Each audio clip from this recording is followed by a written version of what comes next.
There we go. Thank you, Mr. Chairman.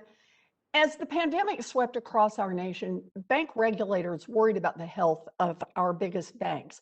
So the regulators were generous. They gave the banks all kinds of help. They delayed compliance for important regulations. They relaxed standards. They even allowed banks to avoid paying overdraft fees if their accounts at the Federal Reserve had a negative balance. Now, when asked why they were being so generous to the banks, the regulators explained that the banks would, in turn, help their customers. So how exactly did that work out? At the start of the pandemic, bank regulators issued joint guidance that recommended that banks waive overdraft fees for their own customers. In other words, if someone was laid off, for example, and bounced a check, the regulators recommended that the bank automatically waive the fees and let people get caught up without paying $35 every time they stumbled. The same way the bank could do at the Fed if it overdrew. Let me ask the CEOs of the four banks, Citibank, Bank of America, Chase, and Wells Fargo, the four banks that collectively manage tens of millions of checking accounts for customers. While you automatically and at no cost got complete protection from overdraft fees at the Federal Reserve, could you please raise your hand if you gave the same automatic protection to your customers and automatically waived all of their overdraft fees? Okay, I'm not seeing anyone raise a hand, and that's because none of you gave the same help to your customers that the bank regulators extended to you, help that the bank regulators recommended that you give. So let me focus in on this just a little bit here. Let me start with you, if I can, and ask the question about whether or not any of you didn't automatically waive. I just want to take this on down. So let's take a look at who actually paid these fees.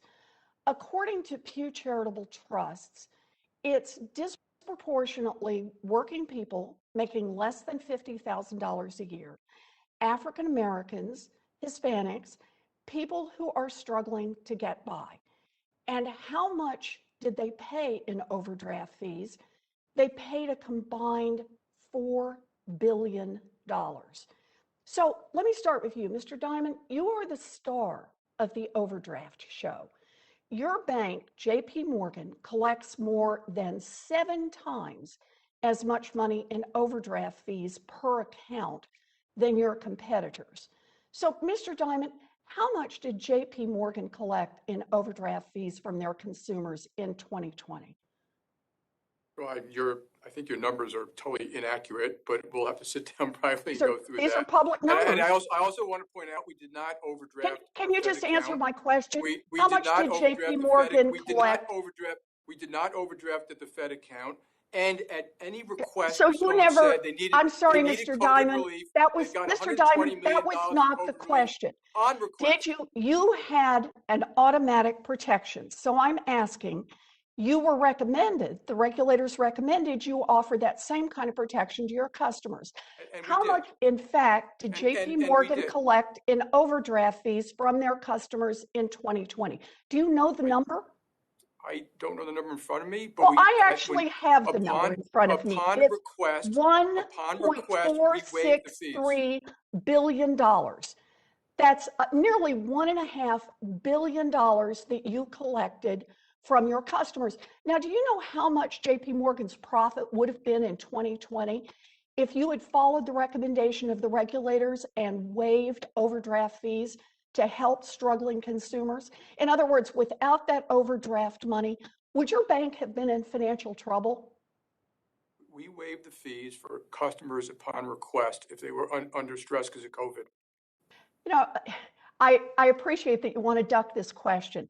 Do you know how much your profits would have been if you'd actually waived all the fees as the regulators recommended? We waived the fees every time. The answer is your profits would have been $27.6 billion. I did the math for you.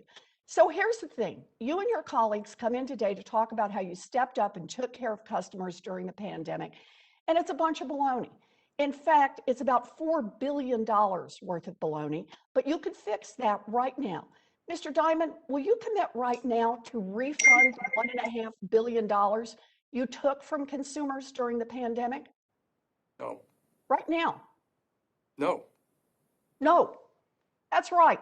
Over the past year, you could have passed on the breaks that you got from the Fed to your customers, but you didn't do it.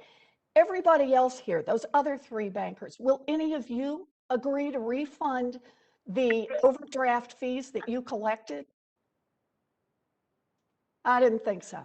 So no matter how you try to spin it, this past year has shown that corporate profits are more important to your bank than offering just a little help to struggling families, even when we are in the middle of a worldwide crisis. Thank you, Mr. Chairman. Thank you, Senator Warren. Senator Kennedy from